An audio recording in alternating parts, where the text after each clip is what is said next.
সকলকে জানাই শুভ মহা চতুর্থীর অনেক অনেক শুভেচ্ছা।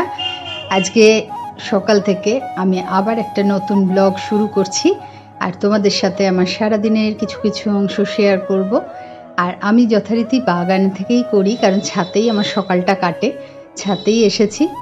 আর এদিকে দেখো ছোট ছোট অ্যাডিনিয়ামগুলো একদম ছোট ছিল, একটু একটু করে বড় হচ্ছে। এগুলো বেশ দেখতে মজা লাগে, রোজ আসি আর দেখি একটু একটু করে বড় হচ্ছে, তো এগুলো দেখে একটু ভালো লাগে আর কি। তারপরে আমি নিচে নামবো, সংসারের কাজ করব।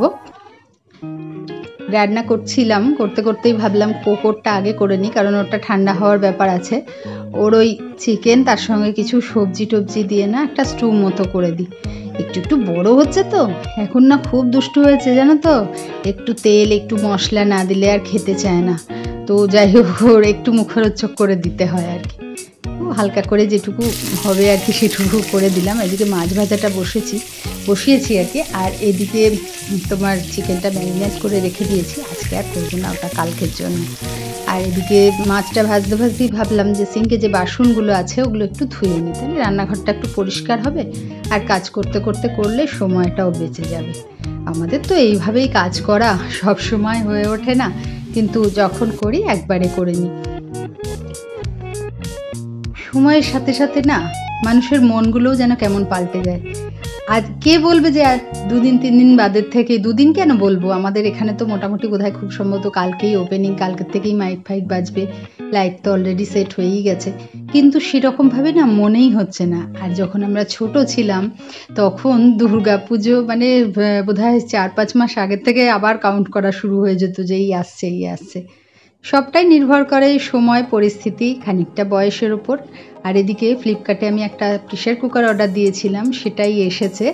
তো ওনারা আমাকে ওপেন বক্সে দেখিয়ে দিয়ে যাচ্ছেন, কারণ এসবগুলো একটু দেখে নেওয়াই ভালো, কারণ অনেক রকম তো ঘটনা ঘটে শুনি, তো ওই জন্য উনি দেখিয়ে দিয়ে যাচ্ছেন। আমি একটু দেখে নিলাম, তাহলে আর ভয়ের সম্ভাবনা থাকে না।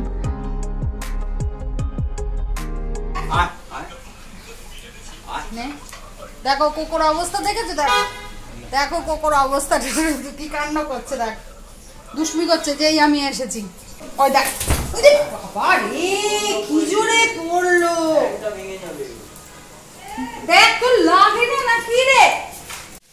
কোকো দেখেছো আমার পেছন পেছন পেছন পেছন ঘুরছে আর খালি কোলে উঠবো কোলে উঠবো, এবার মারবো, এবার প্রচন্ড মারবো, আমার রান্না করতে দাও। সারা দিনটা যে কিভাবে কেটে যায়, মানে চোখের নিমেষে সারা দিন কেটে যায়, কোথা থেকে কেটে যায় বুঝতেই পারি না। মনে হয় এই তো সকাল হলো, আবার দেখতে দেখতে রাত হয়ে গেল।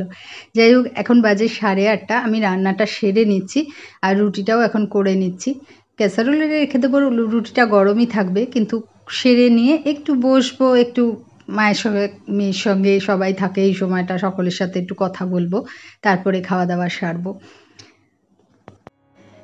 জীবনে না প্রতিটা মুহূর্ত আমার কাছে মনে হয় খুব দামি, আর সময়গুলো এত তাড়াতাড়ি কেটে যায় যে পরে হয়তো আফসোস করতে হয় এই সময়গুলোর জন্য। আর আমি এখন এমনই মানসিকভাবে তৈরি হয়ে গেছি যে আমি কোনো সময়টাকেই অবহেলায় হারাতে চাই না। আমি এই রান্না করতে করতেই না বিভিন্ন রকম চিন্তা ভাবনা করি। হ্যাঁ, চিন্তা মানেই যে সবসময় দুশ্চিন্তা তা কিন্তু না, নানান রকম ভালো চিন্তাই বেশিরভাগ করি।